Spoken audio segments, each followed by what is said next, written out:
Xin chào, máy tính voi biển xin giới thiệu chuột Akakao Smart, một Sailor Moon phụ kiện hoàn hảo cho fan anime.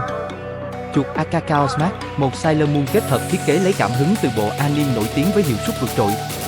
Sản phẩm nổi bật với họa tiết độc đáo, màu sắc rực rỡ, cùng cảm biến quang học cao cấp cho độ chính xác và mượt mà tối ưu. Với khả năng điều chỉnh DPI linh hoạt, chuột phù hợp cho cả công việc văn phòng lẫn chơi game chuyên nghiệp. Thiết kế công thái học giúp sử dụng lâu mà không mỏi tay, trong khi khả năng tương thích cao đảm bảo hoạt động ổn định trên nhiều hệ điều hành. Đây là lựa chọn lý tưởng cho những ai yêu thích sự sáng tạo và phong cách. Hãy liên hệ ngay với chúng tôi để được hỗ trợ tư vấn.